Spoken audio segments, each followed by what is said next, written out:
unanimous consent that the Senate pass H.R. 1147, the Whole Milk for Healthy Kids Act. But before I start talking, I just want to take a quick drink of this super delicious milk.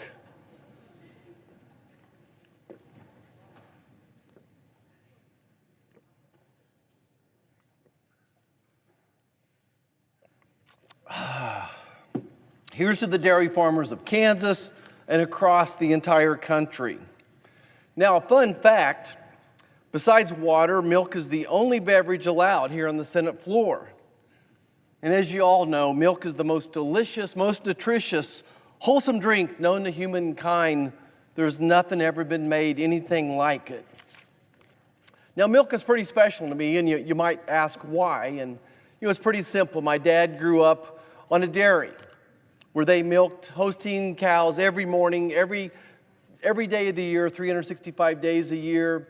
And I remember all the way through high school, my grandma still milking cows. And when your grandma milks cows, you get to have milk for breakfast, for lunch, for supper.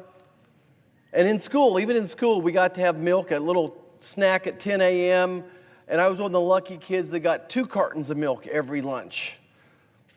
And I just learned, I just know this, I assumed that this was what everyone was doing, that if you didn't leave whole milk out for Santa Claus, then he wouldn't leave you presents. Now, whole milk helps to keep growing kids and adults healthy and strong because it has 13 essential nutrients packed into one drink. And because of the fat content specifically in whole milk, it promotes the absorption of fat-soluble vitamins A, D, E, and K. Now, as an obstetrician, I can't stress enough the importance of drinking whole milk during pregnancy. It helps you have healthy babies. It helps with breastfeeding. It helps us all to grow strong bones. Now, science has also shown that milk consumption provides additional positive health outcomes. It lowers blood pressure.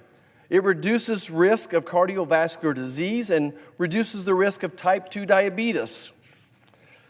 As medical costs skyrocket and the obesity epidemic worsens, I rise today to set the record straight. Milk's part of the solution. It's not part of the problem. Now, many fingers have pointed at the dairy industry, and millions of lobbying dollars have been invested in making lawmakers believe that milk's the enemy. Anti-dairy policies have resulted in decreased milk consumption and, ironically, an increase in negative health outcomes.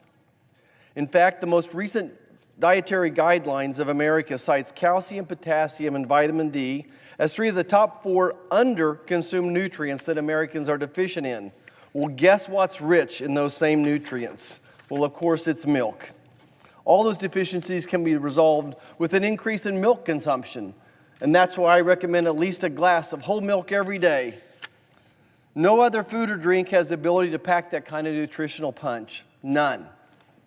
But sadly, over a decade ago, this misinformed chamber voted to remove whole milk from our nation's schools. And now we're facing the consequences. Because we're not encouraging our children to drink milk, we have a generation of young men and women who are going to have osteopenia and osteoporosis 10 to 15 years earlier than their predecessors. Now, let me reiterate, preventable diseases will occur more frequently as a consequence of a federal government overreaction that's based on obsolete research which contradicts modern nutritional science and discourages healthy eating habits for children. Today, we can right this wrong and bring back nutritious whole milk to our children's lunchtime. Let's bring back this tasty and nutritious option. Whole milk has a litany of health benefits to offer our children, and did I mention it tastes great? The benefits of whole milk can't be overlooked, and certainly not substituted with skim milk or 1%, and certainly not by artificially flavored milk that's loaded with empty calories. Bringing more healthy options back to school cafeterias is a slam dunk for American families, and delivering this to the president's desk before Christmas would help promote the consumption of healthy fats that help kids grow physically and cognitively. It supports American farmers and ranchers and promotes a brighter, stronger future for us all. Milk, it's what's for lunch. As if in legislative session, I ask unanimous consent that the Senate proceed to the immediate consideration of H.R. 1147, which was received from the House and is at the desk. Further, that the bill be considered read a third time and passed, and the motion to reconsider be considered made and laid upon the table.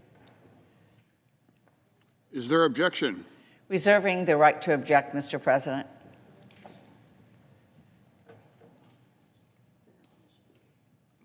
Oh, the senator from Michigan. Thank you very much, Mr. President. First of all, my friend and colleague, esteemed member of our Agriculture, Nutrition, and Forestry Committee is making me hungry. I'm thinking about growing up with cookies and milk, and so it's certainly. And I grew up with dairy farmers in my family, so I am certainly a supporter of milk and the dairy industry, certainly in Michigan as well. And this is a really important conversation today to have and to continue to have.